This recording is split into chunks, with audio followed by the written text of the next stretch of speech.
back to Forza Motorsport's lightning laps. It's been a while, if I'm honest, and there's a very simple reason for that. Actually, there's a multitude of reasons for that, but in order to save myself the aneurysm and save you guys a lot of time, I'm simply going to say I don't like this game at all. I especially don't like the fact that it was oversold to the public and I feel a little bit robbed of my money.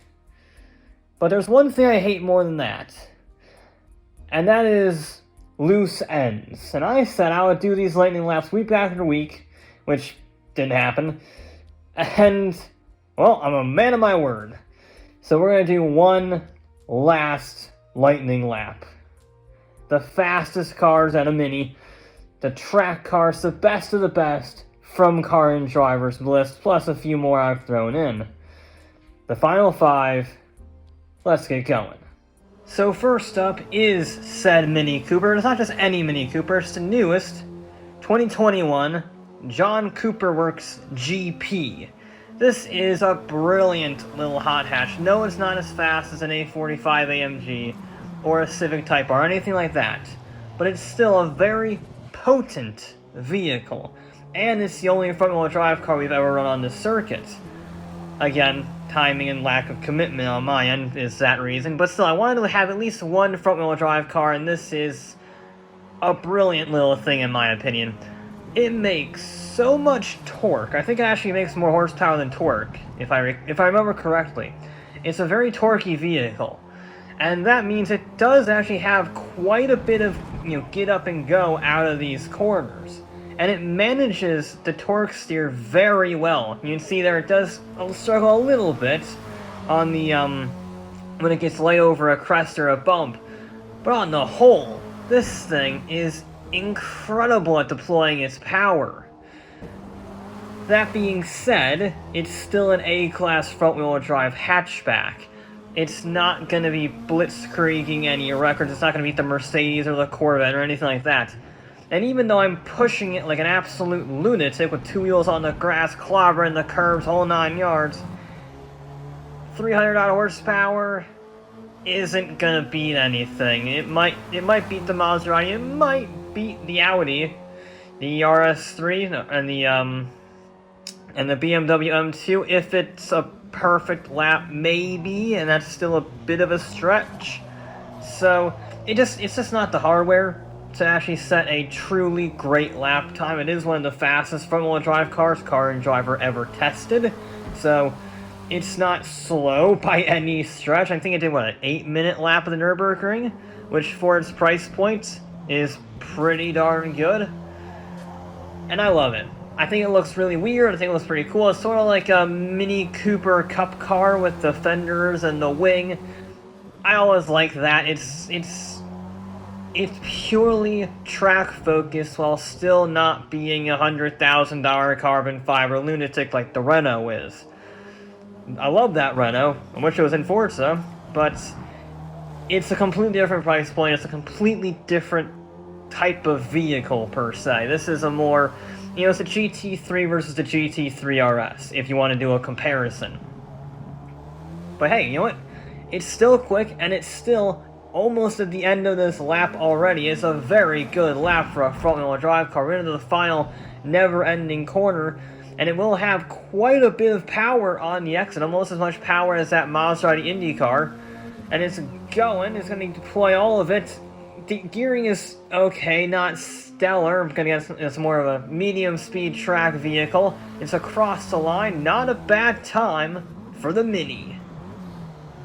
Maybe I should have used the other GT Porsche for my analogy, because that's our next vehicle. We're done with the slow cars now. If you can call the Mini John Cooper Works GP a slow vehicle, this is significantly faster. The 911 GT2 RS. This is a brutal track-ready monster with twin turbos added onto it. It's an insane machine. Brutally fast. At one point in time, twice actually, the outright Nürburgring record holder for a road car, which is no small feat for a rear-engine vehicle, even though that rear-engine vehicle has 700 horsepower on tap and great traction once you get it going. But the amazing thing is that it handles well. I know I say amazing. A rear-engine car should not handle this good. That's just not how physics works, but they do such a good job with the suspension on these 911s that it really does stick quite well. It's very impressive how this thing turns in. No longer does it want to wheelie or lift off a little bit on the front end when you accelerate around a corner. And that just makes it so nice to drive. A truly incredible driving experience. And the brakes are phenomenal.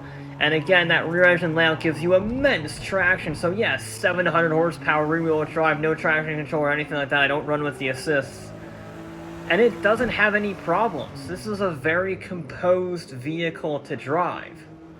And of course, you don't become the Nürburgring lap record holder if you're slow. It's just the whole package. No, it doesn't have the same performance as, say, a Bugatti Divo, but it's also significantly less powerful. So, again, it is at the peak capacity that it has at its disposal. You can't really improve on it apart from more horsepower or less weight, and those are both exceptionally difficult to do while still being a 911, because that's the most important thing. It has to look like, it has to feel like a 911 to drive, so finding that balance is very impressive, and I've got to give props to Porsche for being able to do it. A little bit tight on the inside corner, really clobbering the curbs there. But we are onto the backstory a lot faster than the Mini, that is for sure, as we go across the line for VIR with the 911. Well, I just said the best way to get more lap time from the 911 is less weight or more horsepower, and this is more horsepower, 800 horsepower and mid-engined, from the lunatic, massive rear-winged, active aero, crazy flaps whole 9 yards McLaren Senna. True to its namesake, this is designed purely for the track, no compromises. It doesn't even look particularly beautiful unless you're an engineer. I mean, it's got so many dive planes and splitters, and the massive rear wing is comical how big that swan neck wing is and how much it moves under braking. But it means it's a very fast car. This is the fastest car and drivers ever tested at VIR. I don't know how they got their hands on a Senna. Generally, they don't take hypercars around here. I think this is the first proper hypercar they've ever taken. The closest you get is the GT2 RS, and maybe I think the Mercedes-AMG went around here too, the Black Series. So those two might be hypercars, maybe, certainly in terms of pace, but this is a proper hypercar, and it destroyed the car and driver lap record. I also think it'll destroy both its record and the Forza record, because on Forza, its lap times are very quick compared to VIR's normal times, so I'm expecting this to not only beat our current record, which is probably the Porsche, let's be honest, but also beat its actual real-life time by a considerable margin. And this is basically just the GT2 RS turned up to 11 with a mid-engine layout and some active aero.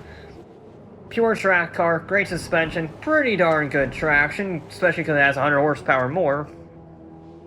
I mean, it's just more of everything that made that car so insanely fast, so this is even more insanely fast. I mean, look at the time. I mean, just using your unofficial watch or using the video player at the bottom of the YouTube page, you can see that this is a pretty darn quick lap. There's definitely more time to get out of this one, more than probably any other car on this list, barring the last one. Just because I'm reaching this limit of my skills, essentially. That's the big thing with these cars, but I'm consistent across the lap times myself, and it is across the line. Now, the Senna may have broken the record, most likely, but I don't think it's going to stand for very long. The Mercedes-AMG 1 is here, And if the Senna was a road legal track car, this is a road legal Formula 1 car, essentially. It's got, I think, the 2015 Mercedes-AMG Petronas F1 engine in it, so it's got the 1.6 liter turbocharged V6, 1,000 horsepower, four-wheel drive, thanks to the, I think it's 4, maybe 5 electric motors on this thing. It's ridiculous. The fact they got 1,000 horsepower from a 1.6 liter engine is hysterical, but what's even more amazing is how composed this car is. It doesn't feel that fast. That's because it is so planted and so consistent and so consistent with its acceleration. It doesn't make a mistake. It's an easy car to drive, that's the best way to put it. It's incredibly easy to extract lap time out of this thing. And it's the corrected version, because in Horizon 5, when this car was introduced, it had, I'm gonna guess, the prototype version on hand. So it had 200 horsepower less, had the wrong gearbox. This corrects that, so it has the full 1,000 horsepower. It has the proper, I think it's what, a 7-speed? Well, I think the one in Horizon is an 8-speed. Either that or I flipped them. Point is, it has the right gearbox. It's a proper one this time. And it's phenomenal to drive. It's so composed. I should note, you see they're a little bit wide on the downhill right, left, left section. So the run you're seeing here probably almost certainly isn't the fastest run. Those tend to be the last runs. I do 1 warm-up lap and 5 flying laps to get the best possible time with these things. And usually the final lap is the fastest, but it also ends the replay as soon as you cross the line, so chances are this is not the absolute fastest lap as that shows, but this is still a monstrous time for a monstrous machine. A little bit wide on the exit, and it's still thundering down the straight 1,000 horsepower, always in track mode, so no VMAX on the final run to the line. That's a stupid time. Even for a terrible run, that's a stupid time. The question, though, is can the road legal F1 car beat a bona fide FIA IMSA LMDH Cadillac V-Series.R prototype racer? This is on soft compound slicks. I didn't tinker with the aero, but it has a lot of it. This is a legitimate prototype top-tier Le Mans racer. This actually podiumed at Le Mans, and it beat Porsche to the IMSA championship last year. Not so sure if they'll do it this year, but it's going to be a bloody good tussle based on the last race we saw. And it's insanely fast. But it has less horsepower. So it has more aero, but it has less horsepower. And this does have quite a bit of straightaway in this.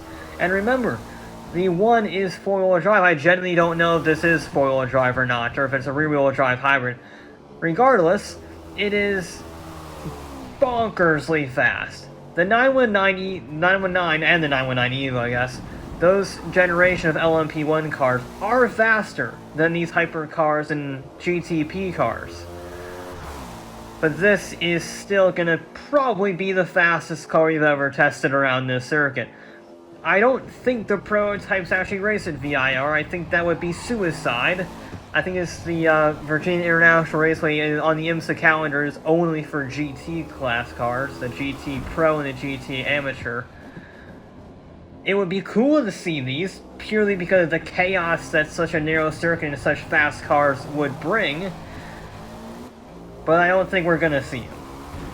So this is going to be the only time you actually get to see them unless you want to race this on Forza with your friends, which might be a little difficult given their server problems, but hey, you never know, maybe it'll work. What does work is this car. Once you get used to the slight oversteer this thing likes to get, so in the previous generation, like that little oversteer, this is to a lesser extent, once you get past that, it is brutally fast, as you would expect for a podium finisher at Le Mans. No small feat there either. It's already around the final corner on the back straightaway. It's going, and it obliterated the Mercedes, as you would expect. I don't know what you were expecting if you thought the Mercedes was going to win. Yeah, the Cadillac did a 219.6. Bear in mind, our previous record holder was the Mercedes-AMG with a 236.4. The Mercedes-AMG 1 in second is 8 seconds a lap slower, in case you thought there was any competition.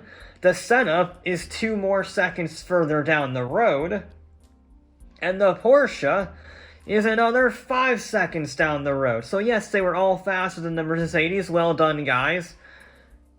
But my god, that prototype car is in a different league, a sub 220, but still a sub 220.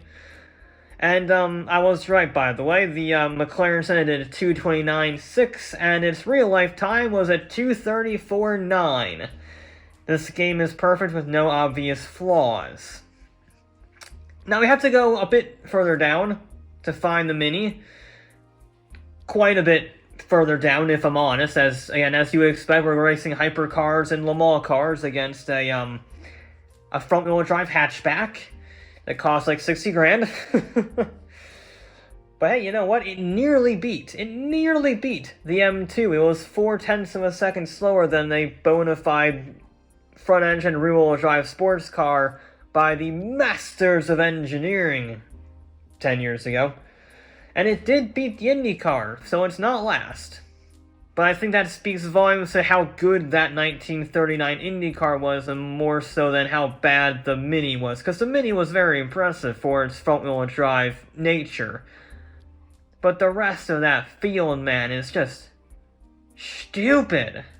Absolutely stupid. I've never seen a spread this big. I know there was going to be a big spread, just based on speed differences between the cars and different classes and whatnot.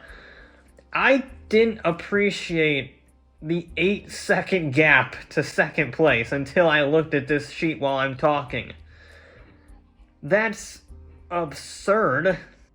So there we go. I did my job. I don't feel guilty about abandoning a project.